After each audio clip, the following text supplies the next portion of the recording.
বাংলাদেশের জনগণের উদ্দেশ্যে এবার বার্তা দিয়েছেন প্রাক্তন প্রধানমন্ত্রী শেখ হাসিনা। তিনি বলেছেন, বাংলাদেশে কোনো গণতন্ত্র নেই, বাংলাদেশে আজ জনগণের কথা বলার অধিকার নেই, মানুষের সামনে শান্তি নিরাপত্তা বলে কিছু নেই। সংবিধান লঙ্ঘন করে ডক্টর ইউনূস অবৈধভাবে ক্ষমতায় আসার পর খুন বেড়ে গেছে। জেল থেকে সাজাপ্রাপ্ত জঙ্গি যুদ্ধ অপরাধীদের মুক্ত করে দেওয়া হয়েছে। বাংলাদেশে এখন জঙ্গি আর সন্ত্রাসের রাজত্ব কায়েম করা হয়েছে।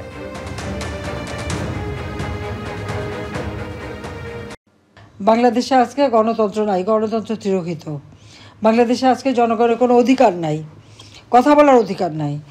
এই ডক্টর ইউনূস অবৈধভাবে সংবিধান লঙ্ঘন করে যখনই ক্ষমতা এসেছে তখন থেকে যেন এই হত্যাকাণ্ডের মাত্রা আরও বেড়ে গেল এবং সমস্ত জেলখানা থেকে যত জঙ্গি সন্ত্রাসী যাদের আমরা গ্রেপ্তার করেছিলাম, হলি আর্টিজেন, 21 গ্রেনেড হামলা থেকে শুরু করে 10টা অস্ত্র চোরাকারবারি মামলা থেকে শুরু করে এই জঙ্গির সাথে, জঙ্গিবাদ এবং ফ্যাসিবাদের সাথে জড়িত সবাইকে আমরা যাদের গ্রেপ্তার করেছি, শাস্তি দিয়েছি, সাজাপ্রাপ্ত আসামি, যুদ্ধাপরাধী সাজাপ্রাপ্ত আসামি, তাদের সবাইকে সে মুক্ত করে দিয়ে দেশটাকে একটা জঙ্গি আর সন্ত্রাসের রাজত্ব কায়েম করেছে।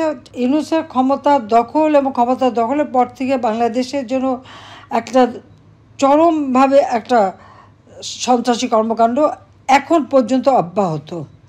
কোনো মানুষের জীবনে শান্তি নিরাপত্তা বলে কোনো কিছু নেই।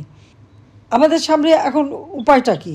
আমি বলবো সমস্ত আমাদের স্বাধীনতা সপক্ষের গণতান্ত্রিক প্রগতিশীল যারা অসাম্প্রদায়িক নীতিতে বিশ্বাস করে, যারা শান্তিতে বিশ্বাস করে, সবাইকে ঐক্যবদ্ধ হতে হবে, জনমত সৃষ্টি করতে হবে। এটাই হচ্ছে সবথেকে বেশি গুরুত্বপূর্ণ।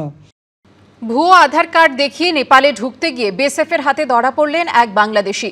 সূত্রের খবর, শুক্রবার অনুপ্রবেশ করে ভারতে ঢুকেই দালালের থেকে ভারতীয় পরিচয়পত্র জোগাড় করে ফেলেছিলেন তিনি। নজরদারি কোথায়, উঠছে প্রশ্ন। শুক্রবার অনুপ্রবেশ, শনিবারই হাতে ভারতীয় পরিচয়পত্র। সেই আধার কার্ড দেখিয়ে ইন্দো নেপাল সীমান্ত পার করতে গিয়ে হাতে নাতে ধরা পড়লেন বাংলাদেশের নাগরিক। শিলিগুড়ির পানি ট্যাঙ্কি থেকে গ্রেফতার করা হলো মোহাম্মদ মানিক ওরফে রাতুল খান নামে এক যুবককে। ধৃতের থেকে উদ্ধার হয়েছে বাংলাদেশের পরিচয়পত্র, ড্রাইভিং লাইসেন্স ও ভারতীয় আধার কার্ড। একজনকে সাসপিশিয়াসভাবে ঘোরাফেরা করতে দেখা যায়, তো তাকে ডিটেন করার পরে তার কাছ থেকে একটা ফেক আধার কার্ড পাওয়া যায় মেদিনীপুর নস্করপুর থেকে। যেটা করে উনি স্বীকার করেন উনি বাংলাদেশি, উনি ওই লালমোহন হাট জায়গা থেকে তিনি এসেছেন। তার আধার কার্ড দেখা যায় চাল। তাকে অ্যারেস্ট করে আজকে 14 ফরেনার্স অ্যাক্টে তাকে প্রডিউস করা হয়েছে। শনিবার ভারতের আধার কার্ড দেখিয়ে নেপালে ঢোকার চেষ্টা করছিলেন ওই যুবক। তল্লাশি চালাতেই তার কাছ থেকে উদ্ধার হয় বাংলাদেশের পরিচয়পত্র।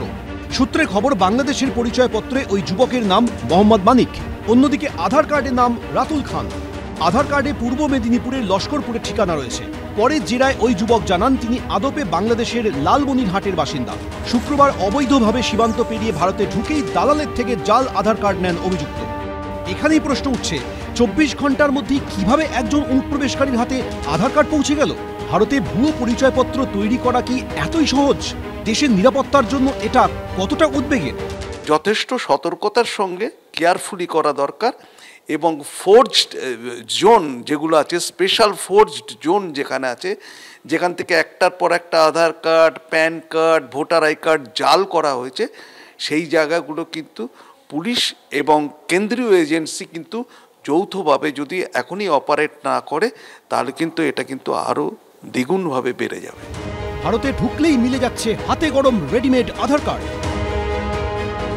আর সেই আধার কার্ড দেখিয়েই তৈরি হয়ে যাচ্ছে আসল ভোটার কার্ড, প্যান থেকে শুরু করে ভারতীয় পাসপোর্ট পর্যন্ত।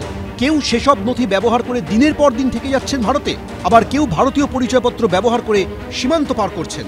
হাতে নাতে ধরাও পড়ছেন অনেকে। সূত্রে খবর, গত 2 মাসে অন্তত 500 জন বাংলাদেশির নামের তালিকা রাজ্য নির্বাচনী আধিকারিকের দপ্তরে পাঠিয়েছে কেন্দ্রীয় স্বরাষ্ট্র মন্ত্রকের অধীনস্থ ফরেনার্স রিজনাল রেজিস্ট্রেশন অফিস। কিন্তু তারপরও অনুপ্রবেশ রোখা যাচ্ছে কই? এখানকার নাগরিকত্ব পেয়ে যাচ্ছে, অতএব নাগরিকত্বের যে জাল কার্ড সেটা নিয়েই তারা বিভিন্ন জায়গায় ঘুরে বেড়াচ্ছে। আর এখন এসআইআর হতে শুরু হয়, এখন আস্তে আস্তে সেই সমস্ত জাল যে কার্ড, জাল পরিচয়পত্র সব ধরা পড়তে শুরু করেছে। প্রতিটি দপ্তর যে ভয়ঙ্করভাবে ব্যর্থ সেটা আবার প্রমাণিত হচ্ছে। আমরা আবারও বলছি, অবৈধ অনুপ্রবেশকারী তাদের নিয়ে কোনো বক্তব্য থাকতে পারে না। অবৈধ অনুপ্রবেশকারী কেন কেউ অ্যালাউ করবে? কিন্তু অবৈধ অনুপ্রবেশকারীর নাম দিয়ে ন্যায্য ভোটারের নাম বাদ দেওয়ার যে নাটক ষড়যন্ত্র গোটা দেশের মানুষ ধরে ফেলেছে, যে কেন্দ্রীয় স্বরাষ্ট্রমন্ত্রক কতটা অপদার্থ, যে অবাধে বাংলাদেশ দিয়ে ঢুকছে। এখন তারা আসাম দিয়ে ঢুকেছে, ত্রিপুরা দিয়ে ঢুকেছে, না পশ্চিমবাংলা দিয়ে ঢুকেছে, তার কি গ্যারান্টি আছে? ধৃত বাংলাদেশি মোহাম্মদ মানিককে 14 দিনের জেল হেফাজতের নির্দেশ দিয়েছে শিলিগুড়ি মহকুমা আদালত। সনদ ঝা, শিবাশিস মৌলিক, অনির্বাণ বিশ্বাস, এবিপি আনন্দ।